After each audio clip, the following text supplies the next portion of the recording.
തിരുവനന്തപുരത്തെ പാലോട് പച്ചയിൽ അഗസ്ത്യമലയുടെ പടിഞ്ഞാറ് ഭാഗത്ത് നിഗൂഢമായ കാനന ഭംഗിയിൽ തലയുയർത്തി നിൽക്കുന്ന ഒരു പുണ്യഭൂമിയുണ്ട്.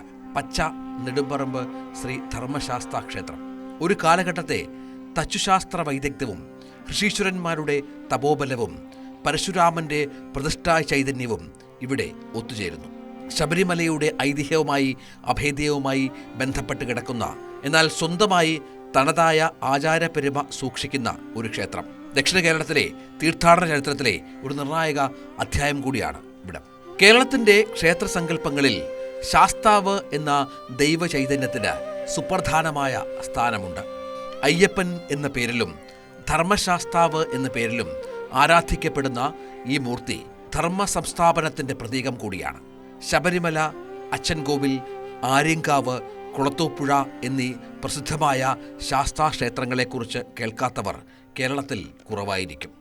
എന്നാൽ ഈ പ്രസിദ്ധമായ പഞ്ചശാസ്താക്ഷേത്രങ്ങളുമായി ഐതിഹ്യപരമായി തുല്യപ്രാധാന്യം പങ്കിടുന്നതും പരശുരാമ പ്രതിഷ്ഠകളുടെ പരമ്പരയിലെ അവസാന കണ്ണിയാണെന്ന് വിശ്വസിക്കപ്പെടുന്നതുമായ ഒരു ക്ഷേത്രം തിരുവനന്തപുരത്തിനടുത്ത് പ്രകൃതിയുടെ ശാന്തമായ മടിത്തട്ടിൽ ഒളിഞ്ഞുകിടക്കുന്നുണ്ട്. അതാണ് പച്ച നെടുമ്പറമ്പ് ശ്രീ ധർമ്മശാസ്താ ക്ഷേത്രം. തിരുവനന്തപുരം ജില്ലയിൽ നന്ദിയോടിനും പാലോടിനും മധ്യേ സ്ഥിതി ചെയ്യുന്ന ഈ ക്ഷേത്രത്തിന്റെ പ്രാധാന്യം വെറുമൊരു പ്രാദേശിക ആരാധനാലയത്തിൽ ഒതുങ്ങുന്നില്ല. കേരളോൽപ്പത്തിയുടെ ഐതിഹ്യവുമായി ബന്ധപ്പെട്ട പരശുരാമൻ താൻ സൃഷ്ടിച്ച ഈ ഭൂമിയിൽ ധർമ്മപരിപാലനത്തിനായി സ്ഥാപിച്ച 108 ശാസ്താക്ഷേത്രങ്ങളിൽ ഏറ്റവും ഒടുവിലത്തേതാണ് ഇത്. ആധുനികതയുടെ തിരക്കുകളിൽ നിന്ന് അകന്ന് ഋഷീശ്വരന്മാരുടെ തപോവനമായിരുന്ന ഒരു ഭൂമിയിൽ കാനന ഭംഗിയോടും വാമനപുരം നദിയുടെ സാമീപ്യത്തോടും കൂടി നിലകൊള്ളുന്ന ഈ ക്ഷേത്രം ഭൗതികവും ആത്മീയവുമായ ഒരു അന്വേഷണത്തിനുള്ള കവാടം തുറക്കുന്നു. കേരളത്തിൻ്റെ ഐതിഹ്യം പരശുരാമനിൽ നിന്നാണ് ആരംഭിക്കുന്നത്. ബ്രഹ്മഹത്യാ പാപം തീർക്കാനായി അദ്ദേഹം മഴുവെറിഞ്ഞ് കടലിൽ നിന്ന് വീണ്ടെടുത്ത ഭൂമിയാണ് കേരളം. ഈ പുനഃസൃഷ്ടിക്ക് ശേഷം സാമൂഹികവും ആത്മീയവുമായ ധർമ്മം ഇവിടെ നിലനിർത്താനായി പരശുരാമൻ നടത്തിയ പ്രതിഷ്ഠാകർമ്മങ്ങൾ സുപ്രധാനമാണ്. 108 ദുർഗാക്ഷേത്രങ്ങളും 108 ശിവക്ഷേത്രങ്ങളും സ്ഥാപിച്ച കൂട്ടത്തിൽ ധർമ്മശാസ്താവിനായി 108 ക്ഷേത്രങ്ങൾ അദ്ദേഹം പർവ്വതമേഖലകളിൽ സ്ഥാപിച്ചതായി വിശ്വസിക്കപ്പെടുന്നു. ഈ 108 ശാസ്താ പ്രതിഷ്ഠകളിൽ ഏറ്റവും പ്രാധാന്യമർഹിക്കുന്ന 5 ക്ഷേത്രങ്ങളുണ്ട്. ശബരിമല, അച്ചൻകോവിൽ, ആര്യങ്കാവ്, കുളത്തൂപ്പുഴ, ഒടുവിൽ പച്ച നെടുമ്പറമ്പ് ശ്രീ ധർമ്മശാസ്താ ക്ഷേത്രം. ഈ 5 ക്ഷേത്രങ്ങൾക്കും ഇടയിലുള്ള പ്രത്യേകമായ ഒരു ബന്ധം ക്ഷേത്രത്തിൻ്റെ ഐതിഹ്യത്തിൽ എടുത്തു പറയുന്നുണ്ട്. ഈ 5 ക്ഷേത്രങ്ങളും വായു ദൂരത്തിൽ 18 മൈൽ തുല്യദൂരത്തിലാണ് സ്ഥിതി ചെയ്യുന്നത്. ഈ 18 മൈൽ ദൂരത്തിന് പിന്നിൽ ആഴമായൊരു തത്വശാസ്ത്രപരമായ ബന്ധമുണ്ടോ എന്ന് പഠിക്കേണ്ടിയിരിക്കുന്നു. ശബരിമലയിലെ പ്രസിദ്ധമായ 18 പടികളും ധർമ്മശാസ്താവിൻ്റെ തത്വങ്ങളെ പ്രതിപാദിക്കുന്ന 18 പുരാണങ്ങളുമായൊക്കെ ഈ സംഖ്യയ്ക്ക് ബന്ധമുണ്ടായിരിക്കാം.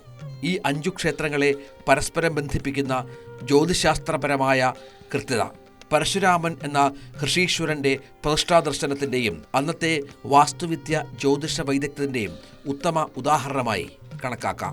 പച്ചയിലെ ക്ഷേത്രത്തിൻ്റെ ഏറ്റവും വലിയ പ്രത്യേകതകളിൽ ഒന്ന് അവിടുത്തെ പ്രതിഷ്ഠാസങ്കല്പമാണ്. 94-ൽ, അതായത് കൊല്ലവർഷം 1170-കളിൽ നടന്ന ദേവപ്രശ്നത്തിൽ വ്യക്തമായത് ഇവിടുത്തെ ദേവൻ സ്വയംഭൂവാണ് എന്നാണ്.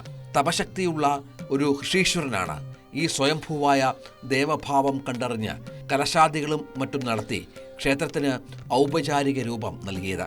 സാധാരണയായി മനുഷ്യനിർമ്മിതമായ പ്രതിഷ്ഠകൾക്ക് ലഭിക്കുന്നതിനേക്കാൾ വലിയൊരു ചൈതന്യവും പഴക്കവും സ്വയംഭൂ പ്രതിഷ്ഠകൾക്കുണ്ടെന്ന് ഹൈന്ദവ വിശ്വാസം പറയുന്നു. പച്ച നെടുമ്പറമ്പ് ശ്രീ ധർമ്മശാസ്താ ക്ഷേത്രത്തിലെ ശ്രീ ധർമ്മശാസ്താവ് എന്ന് പറയുന്നത് സ്വയംഭൂവാണ്. ഇവിടെ ഈ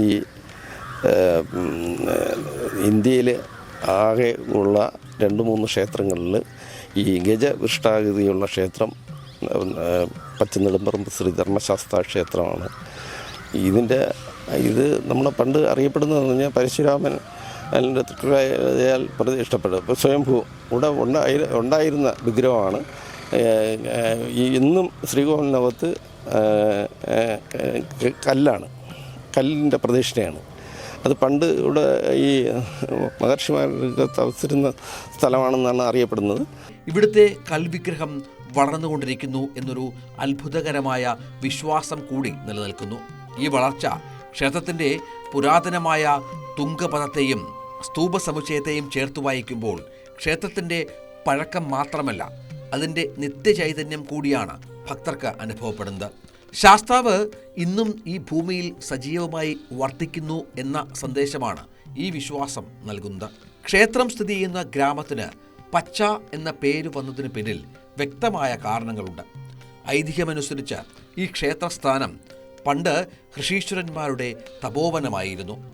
അഗസ്ത്യമലയുടെ പശ്ചിമഭാഗത്തായി സ്ഥിതി ചെയ്യുന്ന ഈ പ്രദേശം വാമനപുരം നദിയുടെയും പൊന്മുടിക്കുന്നുകളുടെയും കുട്ടിവനങ്ങളുടെയും സാമീപ്യം കാരണം എപ്പോഴും ഹരിതാഭമായ അന്തരീക്ഷം നിലനിർത്തിയിരുന്നു.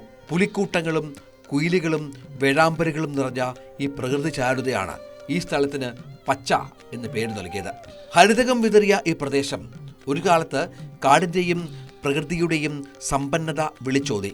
ഈ വനങ്ങളുടെയും മലകളുടെയും പശ്ചാത്തലത്തിൽ ഋഷിമാർ തപസ്സനുഷ്ഠിച്ചിരുന്ന സ്ഥലത്ത് ധർമ്മശാസ്താവ് സ്വയംഭൂവായി പ്രത്യക്ഷപ്പെട്ടു എന്ന വിശ്വാസം ക്ഷേത്രത്തിൻ്റെ ആത്മീയ അന്തരീക്ഷത്തിന് ഇന്നും മാറ്റുകൂട്ടി നിൽക്കുന്നു.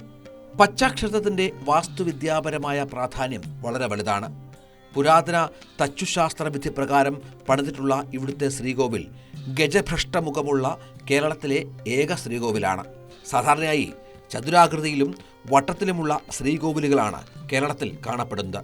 എന്നാൽ ആനയുടെ നെറ്റിപ്പടത്തിന് സമാനമായ രീതിയിൽ പണിത ഗജഭ്രഷ്ടമുഖം ക്ഷേത്ര നിർമ്മാണ രീതിയിലെ ഒരു അപൂർവതയാണ്. ഇത് ക്ഷേത്രത്തിൻ്റെ പ്രാചീനതയും അന്നത്തെ ശില്പികൾക്ക് തച്ചുശാസ്ത്രത്തിലുള്ള അഗാധമായ അറിവും വെളിപ്പെടുത്തുന്നു.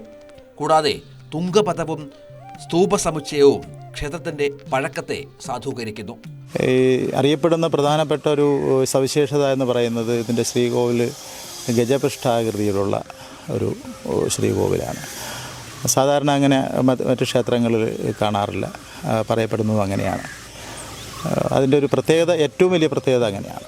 അയ്യപ്പ ക്ഷേത്രങ്ങളിൽ ഗജപൃഷ്ഠാകൃതിയിലുള്ള ക്ഷേത്രം പച്ചനടുംപറമ്പ് ശ്രീധർമ്മശാസ്ത്ര ക്ഷേത്രം. പിന്നെ ഇത് സ്വയംഭൂവാണ്. പിന്നെ ഒരു പ്രതിഷ്ഠയായിട്ട് വിഗ്രഹപ്രതിഷ്ഠയായിട്ടുള്ള ക്ഷേത്രമല്ല, അതിൻ്റെ സ്വയംഭൂവായിട്ടുള്ള ക്ഷേത്രം എന്നുള്ളത് ഒരു പ്രത്യേകതയാണ്. പച്ച നെടുമ്പറമ്പ് ക്ഷേത്രം ഒരു കാലത്ത് അവിടുത്തെ കാർഷിക സംസ്കാരത്തിൻ്റെ കേന്ദ്രം കൂടിയായിരുന്നു.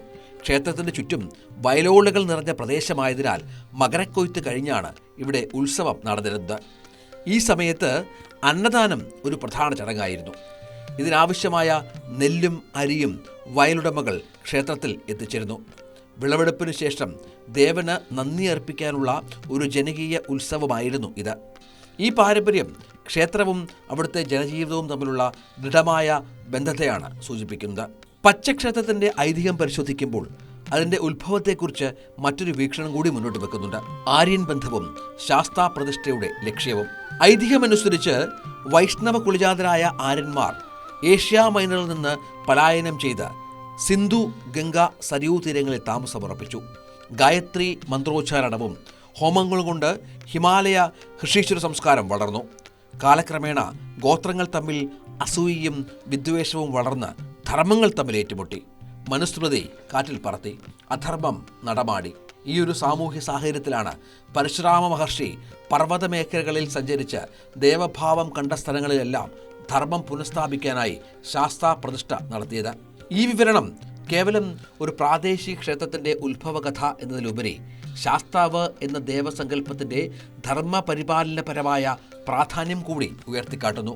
മനുഷ്യ സമൂഹത്തിൽ അധർമ്മം വർദ്ധിക്കുമ്പോൾ അത് പരിഹരിക്കാൻ ഈശ്വരൻ്റെ ശക്തി ആവശ്യമാണെന്നും പരശുരാമൻ ഈ ശക്തിയെ ക്ഷേത്രങ്ങളിലൂടെ ഉറപ്പിച്ചു എന്നുമാണ് ഈ ഐതിഹ്യം നൽകുന്ന സന്ദേശം. അതുകൊണ്ടാണ് ശാസ്താവ് ധർമ്മശാസ്താവായത്. പച്ചക്ഷേത്രം തിരുവിതാംകൂർ ദേവസ്വം ബോർഡിൻ്റെ കീഴിലാണ് നിലവിൽ വരുന്നത്. അതായത് ഉള്ളൂർ ഗ്രൂപ്പിലെ തിരുച്ചിറ്റൂർ സബ് ഗ്രൂപ്പിന് ഉള്ളിൽ. എങ്കിലും അതിൻ്റെ ആചാരപരമായ പ്രത്യേകതകളാണ് ഈ ക്ഷേത്രത്തെ വേറിട്ട് നിർത്തുന്നത്. ശാസ്താക്ഷേത്രങ്ങളിൽ പൊതുവെ ശനിയാഴ്ചകളിൽ പ്രാധാന്യമുണ്ട്. എന്നാൽ പച്ചക്ഷേത്രത്തിൽ ശനിയാഴ്ചയും എല്ലാ മലയാള മാസം 1-ാം തീയതിയും അഭൂതപൂർവമായ തിരക്കാണ്. നൂറുകണക്കിന് വിശ്വാസികൾ ഈ ദിവസങ്ങളിൽ ദർശനത്തിനായി എത്തുന്നു. കടുംപായസം, നീരാഞ്ജനം തുടങ്ങിയ വഴിപാടുകൾക്കായി നീണ്ട നിര ദൃശ്യമാകാറുണ്ട്. ഈ വഴിപാടുകൾ ശനിദോഷമകറ്റാനും ജീവിതത്തിൽ ഐശ്വര്യവും സൗഭാഗ്യവും നൽകാനും സഹായിക്കുമെന്നാണ് വിശ്വാസം. ശാസ്താവ് ജ്ഞാനത്തിൻ്റെയും ബുദ്ധിയുടെയും മൂർത്തിയായതുകൊണ്ട് വിദ്യാർത്ഥികളും ഈ ദിവസങ്ങളിൽ ക്ഷേത്രത്തിൽ എത്തുന്നു. പച്ച നെടുമ്പറമ്പ് ക്ഷേത്രത്തിലെ ഉത്സവം ഏറ്റവും പ്രസിദ്ധമായത് അവിടുത്തെ വെടിക്കെട്ട് അഥവാ പൂത്തിരിമേളം കൊണ്ടാണ്. തിരുവനന്തപുരം ജില്ലയിൽ നടക്കുന്ന ഏറ്റവും വലിയ കമ്പങ്ങളിൽ ഒന്നാണിത്. ഇതിന്റെ പ്രശസ്തി കാരണം കൊല്ലം ജില്ലയിൽ നിന്ന് പോലും അനവധി ആളുകൾ ഈ വെടിക്കെട്ട് കാണാൻ എത്തുന്നു. വെടിക്കെട്ട് എന്നത് കേവലം ഒരു ആഘോഷം എന്നതിലുപരി ദേവചൈതന്യത്തിൻ്റെ ശക്തിയെയും ഉണർവിനെയും സൂചിപ്പിക്കുന്ന ഒരു ആചാരപരമായ പ്രകടനമായി കണക്കാക്കപ്പെടുന്നു. കർഷകരുടെ വിളവെടുപ്പിന് ശേഷമുള്ള ആഹ്ലാദത്തിന്റെ ഭാഗമായും ഇതിനെ കാണാം. ഉത്സവത്തോടനുബന്ധിച്ച് നടക്കുന്ന ദീപക്കാഴ്ച ഒരുപക്ഷെ ജില്ലയിലെ തന്നെ വലുതായിരിക്കും. ക്ഷേത്രത്തിന്റെ 5 കിലോമീറ്റർ ചുറ്റളവിൽ ജനകീയ കമ്മിറ്റികൾ ചേർന്നാണ് ഈ ദീപക്കാഴ്ച. പാലോട് കുശവൂർ ജംഗ്ഷൻ, പാലോട് ആശുപത്രി ജംഗ്ഷൻ, നന്ദിയോട്, പച്ച ആലുമൂട് തുടങ്ങി നിരവധി സ്ഥലങ്ങളിൽ ദീപാലങ്കാരങ്ങളാൽ പ്രകാശിക്കും. ഇത് ക്ഷേത്രോത്സവം ഒരു പ്രദേശത്തിന്റെ മുഴുവൻ ഉത്സവമായി മാറുന്നതിനെയാണ് സൂചിപ്പിക്കുന്നത്.